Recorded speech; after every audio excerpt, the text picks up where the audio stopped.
দক্ষিণ ত্রিপুরা জেলার অন্তর্গত জোলাইবাড়ি বিধানসভার সাহাপাথর এলাকায় দীর্ঘদিন ধরেই উন্নয়নের ছোঁয়া লাগেনি, এমনটাই অভিযোগ স্থানীয় বাসিন্দাদের।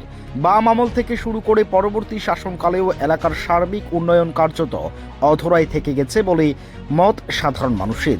2023 সালেও রাজ্যে বিজেপি জোট সরকারের প্রত্যাবর্তনের পর জোলাইবাড়ি বিধানসভার বিধায়ক শুক্লাচরণ নোয়াতিয়া মন্ত্রী হওয়ার এলাকায় মানুষের মধ্যে নতুন করে আশার সঞ্চার হয়। অনেকেই ভেবেছিলেন মন্ত্রীর নিজস্ব বিধানসভা হওয়ায় এবার অন্তত রাস্তা, শিক্ষা ও যোগাযোগ ব্যবস্থার উন্নতি হবে, কিন্তু বাস্তব চিত্র যেন সেই আশাকে আজ নিরাশায় পরিণত করেছে। সাহাপাথর এলাকায় বর্তমান পরিস্থিতি যেমন, যে কোথাও কোথাও দেখে মনে হয় যেন এখানে মানুষের বসবাসই নেই। রেললাইন সংলগ্ন এই অঞ্চলটি বিগত কয়েক বছর আগে দক্ষিণ ত্রিপুরা জেলার ভয়াবহ বন্যার সময় মারাত্মকভাবে ক্ষতিগ্রস্ত হয়েছিল। সেই ক্ষত আজও পূরণ করা হয়নি বলে অভিযোগ। কাঁচা ও ভাঙাচোরা রাস্তার কারণে এলাকাবাসীর নিত্যদিনের যাতায়াতের চরম দুর্ভোগ পোহাতে হচ্ছে।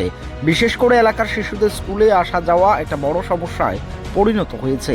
সাহাপাথর এলাকার অবস্থিত রাজকুমার রজুয়াপাড়া স্কুলে পড়ুয়াদের যেতে হয় কাদামাটি ও জল জমা রাস্তা পেরিয়ে। বর্ষাকালে পরিস্থিতি আরও ভয়াবহ হয়ে ওঠে। অনেক সময় অভিভাবকরা বাধ্য হয়ে শিশুদের স্কুলে পাঠানো বন্ধ রাখেন। এলাকার কৃষির অভিযোগ, বহুবার জনপ্রতিনিধির কাছে রাস্তা সংস্কারের দাবি জানানো হলেও কার্যকর কোনো ব্যবস্থা বা পদক্ষেপ চোখে পড়েনি। স্থানীয় জল, ড্রেনেজ ও যোগাযোগ ব্যবস্থার অবস্থাও শোচনীয়। এখন প্রশ্ন উঠেছে, মন্ত্রী শুক্লাচরণ নোয়াতিয়া কি সাহাপাথর এলাকায় এই দীর্ঘদিনের সমস্যার দিকে নজর দেবেন? মন্ত্রী হওয়ার পর কি অবহেলিত অঞ্চলের জন্য বিশেষ কোনো উন্নয়ন পরিকল্পনা নেবেন কিনা, নাকি জোলাইবাড়ি এই অংশটি উন্নয়নের মানচিত্র থেকেই বাদ যাবে? এলাকাবাসীর এমনটাই দাবি। রাজনৈতিক প্রতিশ্রুতির বাইরে এসে বাস্তব উন্নয়ন এখন দেখার বিষয়। মন্ত্রী হিসেবে শুক্লাচরণ নোয়াতিয়া আদৌ কতটা দ্রুত ও কার্যকর পদক্ষেপ গ্রহণ করেন সাহাপাথরের মানুষের জীবনযাপন বদলাতে?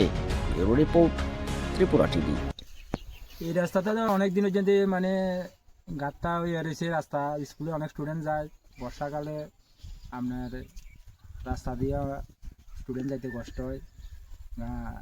এটা একটা পাড়ার মেইন রাস্তা হিসেব করলে আমরা এই পাড়ার মানে অনেক রেখা দিয়ে টুকটাক কাজ করাই দেয়, কিন্তু বাস্তবতে রাস্তাটা ভালোভাবে হয়েছে না। তার ফলে বর্ষাকালে আমরা এই দিক দিয়ে একটা বাইক নিয়ে বা একটা রুগী যদি অ্যাক্সিডেন্ট হয় তাহলে এটা রুগী নিয়ে যেতেও অনেক সমস্যা। আমাদের এই পাড়ার একটা মেইন রাস্তা যদি ভালো থাকে তাহলে পাড়াটাও লোকগুলো যাতায়াত করতে ভালো হয় আর কি। বর্ষা আরম্ভ হলে তখন আমরা এদিক দিয়ে অনেক স্কুলের মাস্টাররাও অনেক সময় ইয়ে করে আমরা এই